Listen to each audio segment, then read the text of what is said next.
اعوذ باللہ من الشیطان الرجیم بسم اللہ الرحمن الرحیم رب اشرح لی صدری ویسر لی امری واحلل عقدۃ من لسانی یفقہوا قولی۔ بکھرے موتی دوسرا حصہ۔ کاپی بنائیے اور اپنے گناہ بھی تحریر کیجیے، پھر توبہ کیجیے۔ علامہ یافعی رحمۃ اللہ علیہ نے الترغیب والترہیب میں ایک واقعہ یہ بھی تحریر فرمایا ہے کہ ایک نوجوان نہایت بدکار تھا، لیکن وہ جب بھی کوئی گناہ کرتا تو اس کو ایک کاپی پہ نوٹ کر لیتا تھا۔ ایک بار کا ذکر ہے کہ ایک عورت نہایت غریب، اس کے بچے 3 دن سے بھوکے تھے، بچوں کی پریشانی نہیں برداشت کر سکی تو اس نے اپنے پڑوسی سے ایک عمدہ ریشم کا جوڑا ادھار لے کر اسے پہن کر نکلی تو اس نوجوان نے دیکھ کر اپنے پاس بلایا، اور جب اس کے ساتھ بدکاری کا ارادہ کیا تو عورت روتی ہوئی تڑپنے لگی اور کہا، میں فاحشہ زانیہ نہیں ہوں، مگر میں بچوں کی پریشانی کی وجہ سے اس طرح نکلی ہوں، اور جب تم نے مجھے بلایا تو مجھے خیر کی امید ہوئی۔ تو اس نوجوان نے اسے کچھ درہم اور روپے دے کر چھوڑ دیا اور خود رونے لگا اور اپنی ماں سے آ کر پورا واقعہ سنا دیا، اور اس کی ماں اس کو ہمیشہ برے کاموں سے روکتی اور منع کرتی تھی۔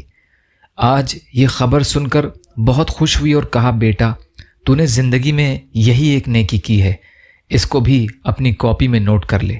بیٹے نے کہا کہ کاپی میں اب کوئی جگہ باقی نہیں ہے، تو والدہ نے کہا کہ کاپی کے حاشیے میں نوٹ کر لے۔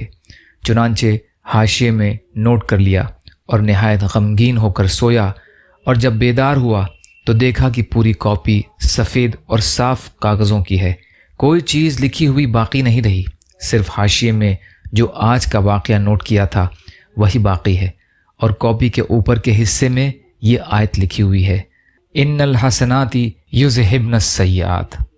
اس کے بعد اس نے ہمیشہ کے لیے توبہ کر لی اور اسی پر قائم رہ کر مرا۔ اپنے ساتھیوں کے ساتھ نرمی کا معاملہ کرنا۔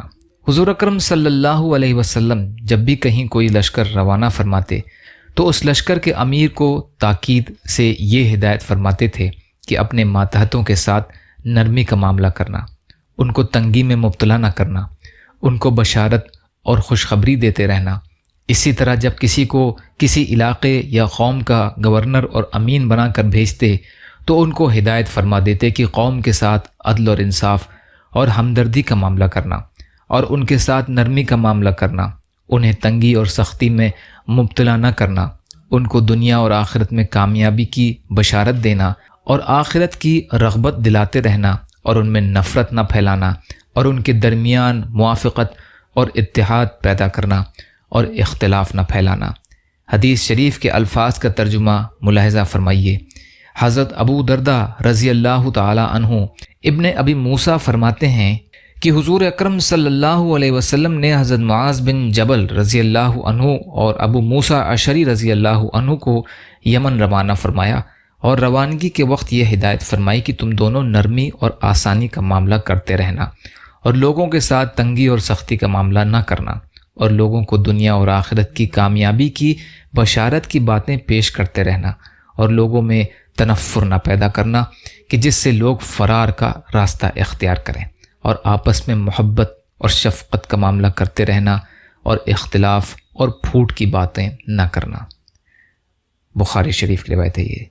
نوٹ: امام غزالی رحمۃ اللہ علیہ نے لکھا ہے کہ کلام میں نرمی اختیار کیجیے، کیونکہ الفاظ کی بنسبت لہجے کا اثر زیادہ پڑتا ہے۔ حضرت عمر رضی اللہ عنہ فرماتے ہیں کہ حلال کتنا ہی تھوڑا ہو، حرام پر ہمیشہ غالب رہے گا۔ صحیح مسلم میں ہے کہ حضور صلی اللہ علیہ وسلم نے دعا فرمائی کہ اے اللہ، جو میری امت کا والی ہو، اگر وہ امت پر سختی کرے تو بھی اس کے ساتھ سختی کا معاملہ کرنا، اور اگر وہ نرمی کرے تو بھی اس کے ساتھ نرمی کا معاملہ کرنا، اور اس لیے ہر جگہ ذمہ دار اپنے ماتحتوں کے ساتھ نرمی کا معاملہ کریں۔ سیرت عائشہ رضی اللہ تعالی عنہا۔ یا اللہ ہم سب کو کہنے سننے سے زیادہ عمل کی توفیق عطا فرما۔ یا اللہ مظلوم فلسطینیوں کی، کشمیریوں کی، روہنگیا مسلمانوں کی اور مسلمان جہاں بھی پریشان حال ہیں، ظالموں کے ظلم کا شکار ہیں، آپ ان کی بھرپور مدد فرمائیے۔ ہم سب کو اپنی استطاعت کے بقدر اپنا حق ادا کرنے والا بنائیے۔ یا اللہ آپ قادر مطلق ہیں، ہر شے پر قادر ہیں، آپ کے لیے ہر چیز آسان ہے، ہمارے لیے آسانیاں پیدا فرمائیے، صبر اور شکر اور اچھی طرح عبادت کرنے والا بنائیے۔ یا اللہ بغض، حسد، جلن، کینہ، تکبر، ریاکاری ہمارے دلوں سے نکال دیجیے۔